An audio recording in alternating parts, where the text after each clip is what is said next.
Hello everyone, welcome back to the channel. I've got a bit of a project update here. This is for the Cooper S.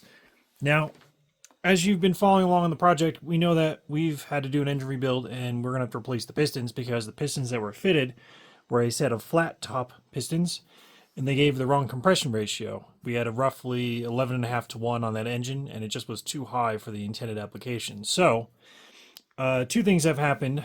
One is I've received a cylinder head from the great Keith Calver. This is these GT spec, and I also have a set of pistons.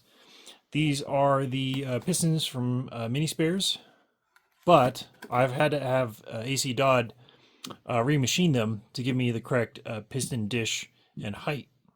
And that's what I want to talk about today is what goes into the engine compression ratio and what to do about it if you have problems with it. So let's start out with discussing the engine compression ratio. It's the amount of motion of the piston traveling in the bore. The cylinder compresses the gas in the head to a certain amount. That's the compression I'm talking about. And the ratio is calculated through a formula that utilizes many variables: piston height to the deck of the block, piston dish size, cylinder head volume, etc. You can look up the formula. Maybe I'll post it in the comments below so you can read it and try to do your own calculations. But basically, it's important to go through the act of measuring and checking all those variables first when doing an engine build so that you know what you're building and why. And in the case of the Cooper S, I don't want to exceed 9.75, maybe 9.8 to 1 compression ratio because I like for the fact that this engine to be a good driving engine with a good amount of ignition timing. And also, by not exceeding 9.75, 9.8, it means that in the future, if this head needs to be skimmed at some point because of warpage or whatever, at some point in the future, they can take material off this head without worrying about overcompressing the engine. If you overcompress the engine, what happens is that you have to run retarded timing, you have to run higher octane fuels, perhaps even like race fuels. It just becomes very problematic. The engine gets very stressful. There's a lot of stress on the head and the block, so it's just better to run a reasonable compression ratio for the intended application. If you're building a race engine, that's entirely different. What I'm talking about is just a nice road engine for street use. Here's just a quick look at the compression ratio formula calculation that I did for this engine.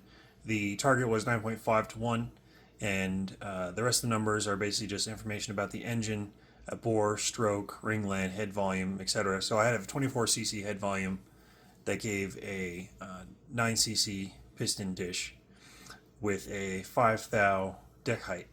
So if you want to do one of these calculations, just head over to the links in the description. I have a link to Keith Calver's compression ratio formula, as well as a link to Classic Mini DIY's online compression calculator.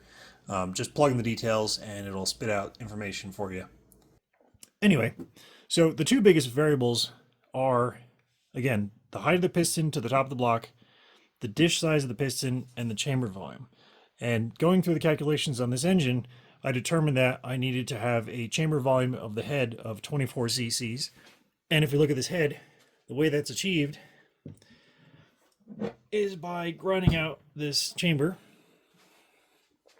So what Keith has done very, very well here is he's come in here and did some porting work, chamber work, and opened this up to exactly 24 cc's because I asked him to do that.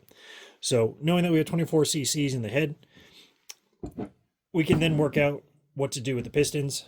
Now, the block had not been skimmed previously, so I needed to take at least 10 thou off the top of the block to clean up the surface before I fit this new head onto it. So what AC has done is he has taken 10 thou off the tops of these pistons, and also through doing that calculation, we knew that we needed a 9 cc dish volume size. So he's had to come in here and re-dish this part of the piston to give me 9 cc's.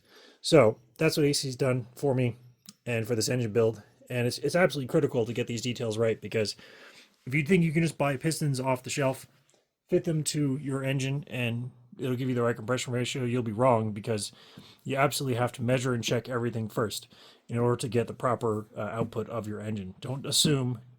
Go through the process of checking, measuring, go through the calculations, and determining what compression ratio your engine has. It's absolutely critical. And I highly recommend doing the calculations before you even start a rebuild, because that'll save a lot of time and potentially future rebuilds that were unnecessary because you had too much compression to begin with. So, with that having been said, if you guys need any piston work, give a shout out to AC Dodd, because he does absolutely amazing work with these pistons. I think he's put up some posts and some videos on this set and some other sets that he's done in the past. But as always, they're wonderful, wonderful machining work from him, as well as the great Keith Calver. This is a absolutely lovely cylinder head. Again, to the right chamber volume. His porting work is excellent. So if you guys need a cylinder head, go check out Keith, because he does great work as well. I also picked up a set of his 1.3 rockers to go with this this engine build. So with that having been said, thanks for watching. If you guys have any comments below, let me know, and I'll see you guys soon.